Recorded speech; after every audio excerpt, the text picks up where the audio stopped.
네, 박근혜 대통령이 조금 전 제97회 3.1절 기념식에 참석해서 대일 그리고 대북 관계와 관련한 입장을 표명했습니다. 이 기념사에 담긴 내용과 의미 알아보겠습니다. 정영태 북한 미래포럼 대표, 또 김한권 국립외교원 교수 나와 계십니다. 어서 오십시오. 네, 안녕하세요. 네, 오늘 기념사에서 여러 이야기들이 나왔는데 우선 좀 총평부터 듣고 싶습니다. 대표님 어떻게 보셨습니까?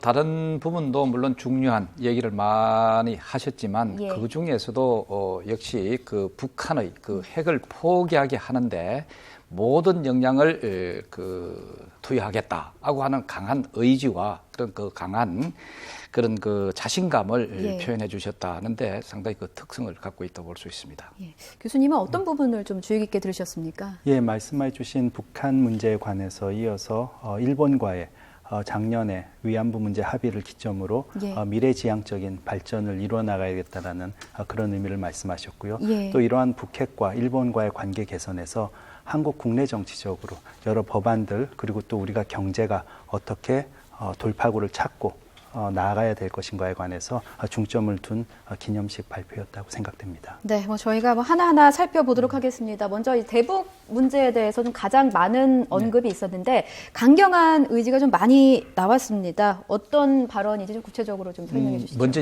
거꾸로 얘기를 해서 예. 한다면은 지금 만약에 김정은 정권 자체가 핵을 포기하지 않고 지속적으로 개발해 나간다면은 사실은 그 정권 자체의 어떤 그 생존조차도 예. 어떤 의미에서 바꿔야 되는 것이 아닌가. 그것을 계기로 해서 오히려 이 평화 통일이라는 수단을 동원해서라도 이런 그 비핵화라고 하는 예. 그런 한반도의 목적을 달성해야 되겠다. 그렇게 함으로써 예. 한반도의 그 평화와 안정뿐만 아니고 동북아의 안정 그리고 또 세계의 어떤 평화를 지켜나가는데 우리 나름대로의 우리 한반도가 전초 기지가 될 수 있도록 예. 그래 해 나가야 되겠다고 하는 것이 상당히 강조됐다고 볼 수가 있죠. 예, 또 말씀하신 것처럼 안보 태세나 국제 공조를 또 강조하셨는데 이것이 또 대북 제재안 가장 강력하다고 평가받는 안보리 대북 제재안을 또 언급하지 않았겠습니까?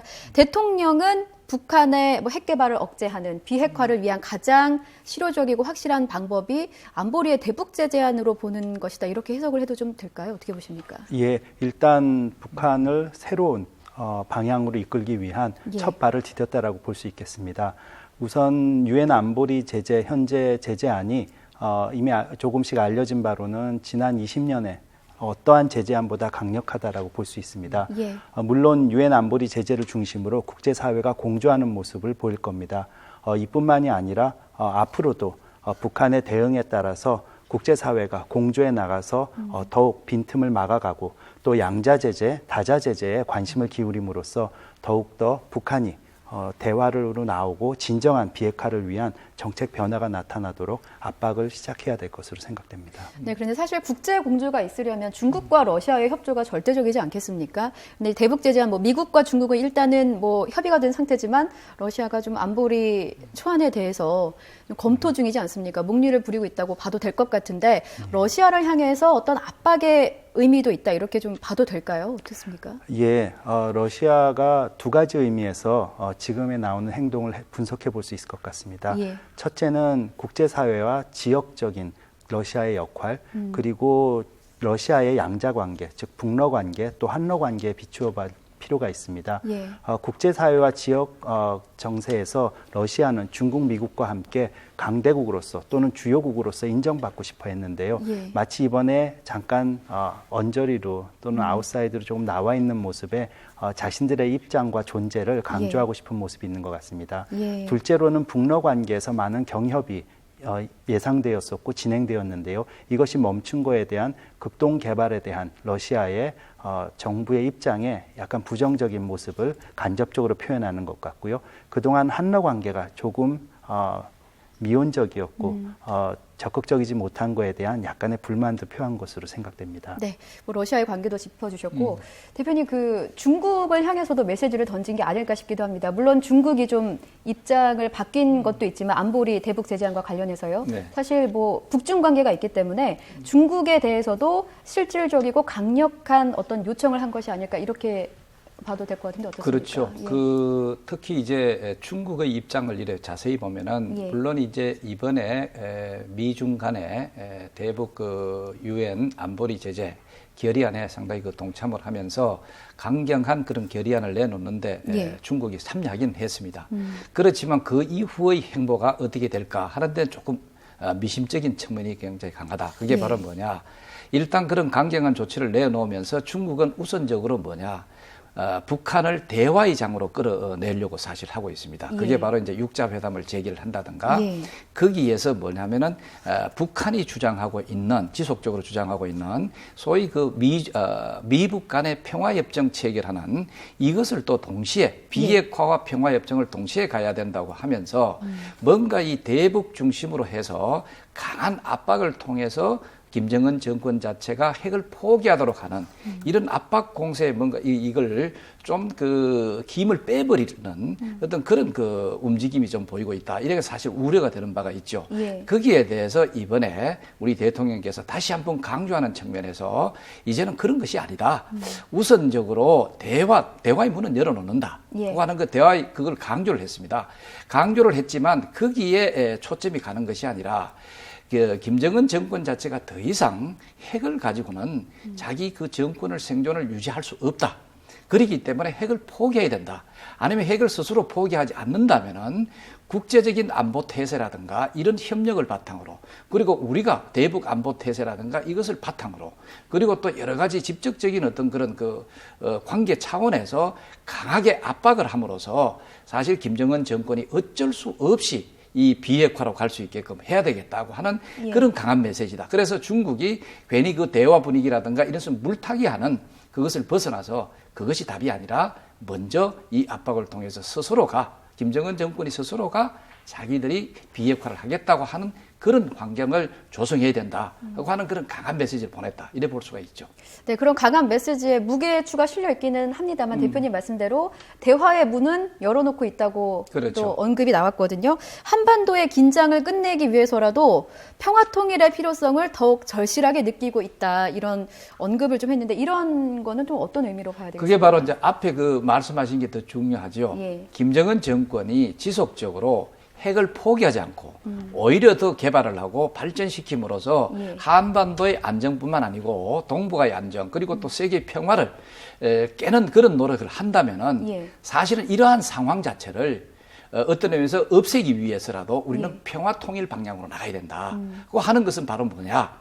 평화 통일이라고 하는 말이 평화 통일이지 예. 사실은 김정은 정권 자체를 소위 핵을 필요로 하는 그런 악의 축과 같은 나라의 김정은 정권 자체를 없애는 방향이 아니면 변화되도록 하는 방향이 가장 중요하다. 그 과정이 바로 평화 통일이다. 이렇게 볼 수가 있죠. 사실은 이 평화 통일이 돼야 그런 김정은 정권, 소위 독재 정권이잖아요. 이 독재 정권이 이 한반도에 뿌리를 내리면서 보다 더 여러 가지 악의 그런 역할이라든가 이렇게 함으로써 이 균형을 깨고 그리고 평화를 깨고 그래 모든 것을 이제 불안정하게 만드는 이런 상황을 사실 없애게 해야 된다. 예. 이런 차원으로 나왔다고 볼 수가 있죠. 예. 이렇게 본다면은 이제까지 단순하게 김정은 정권의 변화라든가 북한 체제의 변화라든가 상당히 마일드하게 뭔가 이것을 접근했다고 한다면은 이제는 그런 때는 지났다.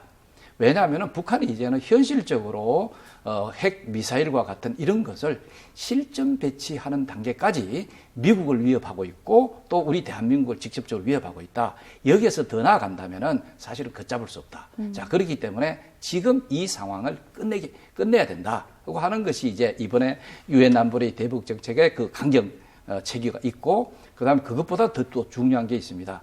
미국이 북한을 제재하는 데 있어 가지고 이제까지 미온적인 것이 아니라 형식적인 것이 아니라 보다 더 실질적으로 제재하는 그런 방향. 그리고 우리도 개성공단을 완전 중단하는 그런 형태까지 우리가 사실 강수를 두고 있습니다. 예. 자, 이거와 마찬가지로 앞으로 강하게 김정은 정권을 압박해서 나름대로 김정은의 비핵화로 갈 수 있도록 하는 것이 최우선이다라고 하는 것이죠. 네, 북한의 반응도 상당한 관심인데요. 양면 전술을 구사하는 게 아닐까 싶을 정도로 연일 박근혜 대통령을 향해서 비난을 일삼다가 또 최근에는 미국인 대학생 억류 문제를 또 꺼내놨단 말이죠. 이게 뭐 유엔 안보리 대북 제재 수위를 높이려는 의도인지 북한의 의도가 뭔지를 좀 해석을 해보고 싶습니다. 어떻습니까? 예, 북한의 행동은 아마도 1, 2, 3차 핵실험 이후에 나타난 것과 유사하다고 볼 수 있습니다. 예. 실험을 하고 긴장을 고조시키고 결국 긴장 위기 상황에서 타협을 하고 보상을 바라고 다시 이런 악순환을 되어가는 과정에서 지금 위기를 고조시키면서 대화의 장을 준비하려는 그런 모습인 것 같습니다. 예. 또한 한국에 대한 이런 막말에 대한 방송이 나오는 건 두 가지 의미로 보겠습니다.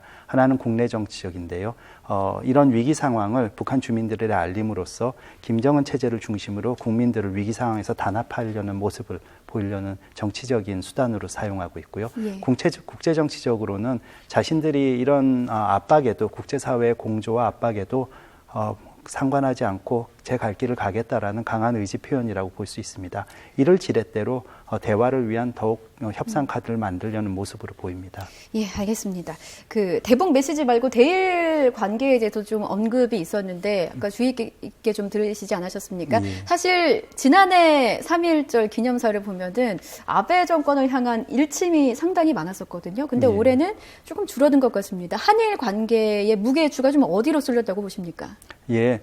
이미 작년 12월 28일 윤병세 장관과 기시다 일본 외무상과의 위안부 문제 합의가 도출됨으로써 예. 일단 한일 관계의 가장 큰 걸림돌이 제거되었다라고 봅니다. 물론 한일 간에는 아직도 다른 역사 문제와 영토 문제가 남아 있지만 예. 한국이 투트랙 전략을 분명히 발표했고 또 일본도 이를 받아들이면서 한국과의 미래지향적인 관계를 향해 나아가기로 합의를 했습니다. 예. 그런 의미에서 본다면 일본에 대한 비판과 역사적인 인식에 관한 문제는 분명히 우리가 기억하고 있지만 조금 더 일본과 발전적인 방향으로 나가자는 그런 메시지가 많이 담겨 있다라고 봅니다. 이전 3년과는 많이 달랐다라고 생각됩니다. 네. 네. 특히 지난해 12월 말에 있었던 그 한일 위안부 협의와 관련한 언급도 조금 있었는데요. 위안부 합의에 대해서 충실히 이행을 하라 이렇게 또 촉구를 하는 모습을 보이기도 했는데 이 부분은 어떻게 보셨는지 박사님께 여쭤보겠습니다. 예, 그렇죠. 먼저 일단은 그 한일 관계에 있어서 그 합의를 중요하게 우리가 생각을 해야 되고 예. 또 그것을 또 이행하는데 가장 중요하지 않느냐 하는 것을 이제 강조했다고 보고요. 그 다음에 이제 앞으로 한일 관계는 과거도 우리가 상당히 중요하고 그다음에 또 그것 자체를 우리가 영원히 잊지 말아야 되는 그건 분명하게 되죠. 그렇지만 우리가 미래를 위해서는 한일 관계에 있어서 협력해야 될 게 너무나 많다. 이래 볼 수가 있습니다. 예. 대표적으로 지금 북한의 비핵화를 위해서 한일뿐만 아니고 한미일 사이에서 우리가 똘똘 뭉쳐가지고 북한의 그 김정은 정권 자체가 어쩔 수 없이 핵을 비핵화시키는 방향으로 가도록 하는 데 있어서도 한일의 협력, 한미일의 협력 이런 것이 사실 필요하다 이렇게 볼 수가 있죠. 예. 이렇게 본다면은 앞으로 보다 더 미래지향적으로 협력적 차원에 있어서 무언가 옛날 우리가 지난 과거에 있었던 그런 나쁜 잘못된 이런 행동을 보상할 수 있을 정도로 뭔가 같이 하지 않겠느냐 하는 그런 정신도 상당히 녹아 있다 이래 볼 수가 있어요. 네, 미래지향적인 한일 관계를 좀 짚어주셨는데 자, 그렇다면 3월 말에 미국에서 핵안보 정상회의가 열립니다. 이때 한일 정상회담이 이루어지는 것이 아니냐 이런 가능성도 조금 솔솔 나오고 있는 것 같은데요. 교수님께서는 그 가능성 어떻게 보십니까? 예, 가능성은 충분히 있다라고 생각합니다. 예. 한일 양자 정상회담도 있고요. 또 한미일 사이의 3자 정상회담도 얘기할 수 있으리라고 생각됩니다. 또한 한중일 정상회담도 얘기할 수 있고요. 한국은 일본과의 양자뿐만이 아니라 소다자, 한중일, 한미일 등의 일본과의 협력을 조금 더 발전시키는 방법으로 한국이 일본과의 관계를 이끌어 나가리라고 생각됩니다. 네, 일단 뭐 한일 간의 관계는 조금 장밋빛으로 전망을 해볼 수 있겠지만 아직 그 지난해 말에 있었던 위안부 합의와 관련해서는 내부적으로 반대 여론이 있는 것도 좀 사실이거든요. 당장 오늘 위안부 할머님들이 합의를 규탄하는 행사를 갖기도 합니다. 무엇보다 이 피해 당사자들인 할머님들의 마음을 좀 어루만질 수 있는 조치가 필요하지 않을까 싶기도 하네요. 그렇죠. 국내적으로 이게 이제 국가 차원에서 여러 가지 그 합의를 본 그런 수준이지 그렇다고 해서 이것의 직접적인 당사자 분들 이게 상처 자체를 치유하기는 굉장히 어려운 거예요. 예. 그러니까 이게 사실 영원히 돌아가시기 전까지라도 이게 지속된다 이렇게 봐야 됩니다. 그런 차원에 있어서 우리 국내적으로 이런 위안부 혹은 관련된 희생자분들이라든가 이런 분들에 대해서 끊임없는 뭔가 이것을 좀 상처를 치유할 수 있도록 하는 그런 노력이 정부 차원에서 적극적으로 있어야 된다. 예. 그렇지 않고 우리가 외교 관계에 있어서 합의를 봤으니까 모든 일이 끝이다 하는 어떤 그런 공식적인 입장을 사실 벗어나서 보다 더 적극적인 이런 분들에 대해서 뭔가 치유하기 위한 노력을 강화해야 된다 이래 볼 수가 있죠. 예, 대통령도 마음의 상처 치유를 하고 할머님들을 위해서 실질적인 지원을 확대하는 게 우선이다 이렇게 언급한 만큼 좀 피해자 할머님들의 마음을 어루만질 수 있는 대처가 나오길 바라겠고요. 그런데 한일 관계가 또 마냥 탄탄대로라고 볼 수가 없는 게 뭔가 걸림돌이 있거든요. 지난달 22일이죠. 일본 다케시마의 날 행사에 차관급 행사가 4년째 파견이 됐습니다. 그리고 곧 역사 교과서 검정 발표도 있고요. 여러 가지 역사 수장주의 행보가 계속되고 있는데 이게 우리나라가 한일 관계 개선을 앞세우고는 있지만 대일 관계의 지렛대로 놓쳤다 이런 비판도 나오고 있는 게 사실이거든요. 어떻게 보십니까?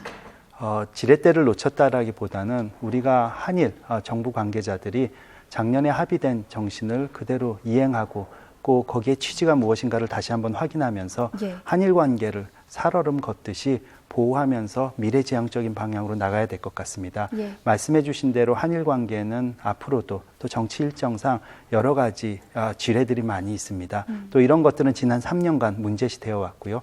그렇지만 일본의 입장에서 본다면 일본 아베 총리가 내각 관저를 중심으로 일본 보수 인사들의 망언에 대해서 직접 경고를 하는 모습도 보였고요. 여러 가지 신경을 많이 쓰는 모습이 보입니다. 한국도 투트랙 전략, 즉 역사 문제와 영토 문제와 다른과 경제와 다른 문화 사회 문제를 따로 분리해서 간다는 생각으로 현명하게 일본 관계를 이끌어 나가리라 생각됩니다. 예, 알겠습니다. 오늘 대통령 3.1절 기념사에 대한 언급 또 분석해 봤습니다. 지금까지 정영태 북한 미래포럼 대표, 김한권 국립외교원 교수 두 분과 함께 말씀 나눠봤습니다. 두 분 말씀 고맙습니다. 네, 감사합니다.